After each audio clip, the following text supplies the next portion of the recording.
नमस्कार। आप सबका बहुत बहुत धन्यवाद। ऐसा स्वागत किया आपने हमारा यात्रा का, पूरा दम आपने यात्रा में डाल दिया।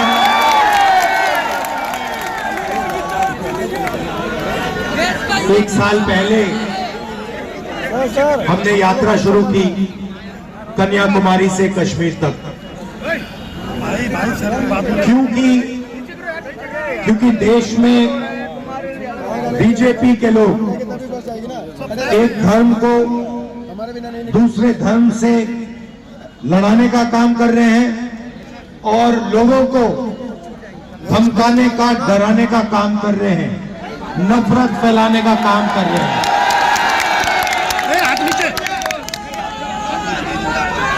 मैं आपसे पूछता हूं, अगर परिवार में लड़ाई होती है, भाई ठहर जाओ, अगर परिवार में लड़ाई होती है, एक भाई दूसरे भाई को मारता है, तो परिवार मजबूत होता है, कमजोर होता है? कमजोर होता है। तो अगर देश को कोई कमजोर करता है तो देशभक्त का काम क्या होता है?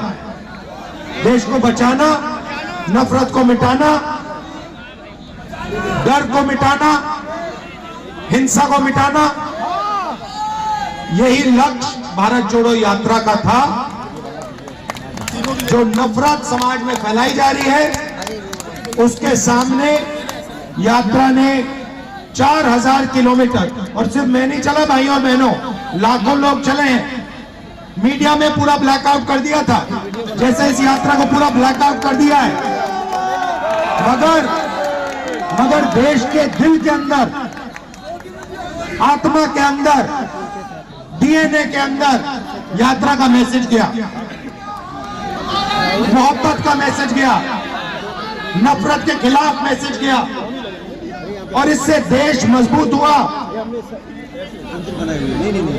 जैसे ऐसी भीड़ है, वैसे ही यात्रा में मैं चल रहा था, भीड़ थी।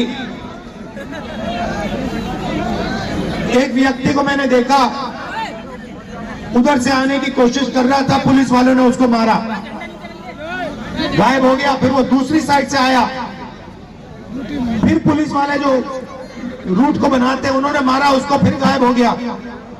तीसरी बार मैंने उसको यहां देखा, पुलिस वालों को धकेल के, अकेला 10-15 पुलिस वालों को धकेल के मेरे सामने खड़ा हो गया पिछली यात्रा में, और कहता है, सुनो, मेरे सामने आके खड़ा हो जाता है, ऐसे कहता है, मैं जानता हूं तुम क्या कर रहे हो, मैं जानता हूं तुम क्या कर रहे हो।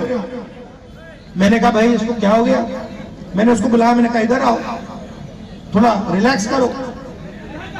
फिर कहता है मुझे, मैं जानता हूं आप क्या कर रहे हो, आप नफरत के बाजार में मोहब्बत की दुकान खोल रहे हो। मतलब नारा हमने नहीं दिया, नारा भीड़ के दिल में से निकला है, और भीड़ और जनता समझ गई कि भारत जोड़ो यात्रा क्या करने की कोशिश कर रही है, भारत को जोड़ने की कोशिश कर रही है।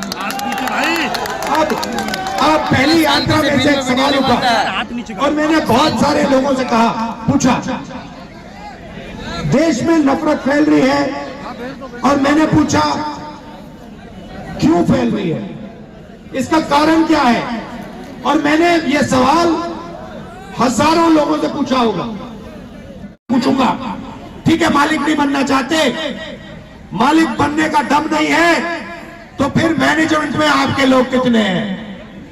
0। तो प्राइवेट कंपनियों, सबसे बड़ी प्राइवेट कंपनियों में आपका एक आदमी मालिक नहीं, आपकी सीनियर मैनेजमेंट में एक बंदा नहीं। ठीक है, अब आप कहो, पता नहीं, शायद कहो कि भैया 90% को प्राइवेट कंपनी में नहीं, कुछ नहीं चाहिए। ठीक है, फिर मैं आपसे पूछता हूं, ये मीडिया वाले जो घूम रहे हैं, मीडिया वाली कंपनी जो है, सबसे बड़ी कंपनियां हैं, इनमें से 90% के मालिक कितने? 0। ठीक है, बड़े बड़े रिपोर्टर के नाम देखो, ये सब के नाम लिस्ट निकालो, इसमें से 90% के कितने? 0। ठीक है, आप कहोगे भैया हमें हिंदुस्तान की सबसे बड़ी कंपनियों में भागीदारी नहीं चाहिए, हमें मीडिया में भी भागीदारी नहीं चाहिए। मैं कहता हूं गलत है, मगर शायद आप लोगों के दिल में यही है।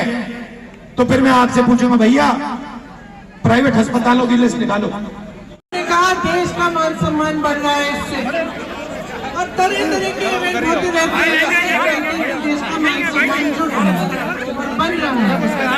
ठीक है, हम भी देशवासी, हम भी खुश होते हैं जब भी ऐसा कुछ होता है। लेकिन मैं पूछना चाहती हूँ, क्या देश का मान सम्मान, यहाँ जो खड़े नौजवान बच्चे हैं, जो हमारे पुलिस वाले जो स्टूडेंट्स हैं, इनसे नहीं जुड़ा है? क्या देश का मान सम्मान आपकी महत्वाकांक्षाओं से, आपकी उम्मीदों से नहीं जुड़ा है? आपको रोजगार नहीं मिलना चाहिए? जब आपका मान सम्मान बढ़ेगा तभी देश का मान सम्मान बढ़ेगा। आप चाहे अग्निवीर को देखिए, इतने सारे बच्चे गांव-गांव में यूपी में वर्जिश करते हैं, तैयारी करते हैं सेना के लिए। जब एक जमाने में एक ऐसी सरकार थी जो आपकी महत्वाकांक्षाओं को, आपकी आशाओं को, आपकी उम्मीदों को आगे बढ़ाती थी, तब आपको सेना के जरिए रोजगार मिलता था। आज क्या हुआ है? अग्निवीर लिया है ना, वहाँ पे आपको रोजगार मिल रहा है। जहाँ PSUs में रोजगार मिलता था, वहाँ आप देखिए बड़े बड़े PSU दे चुके हैं, अडानी जी को दे चुके हैं। तो जो गरीब तबका है, जो आम जनता है, उसका क्या फायदा होता है? गहराई में ये सवाल आप समझो और पूछो। देखो, नौजवानों के लिए रोजगार नहीं है।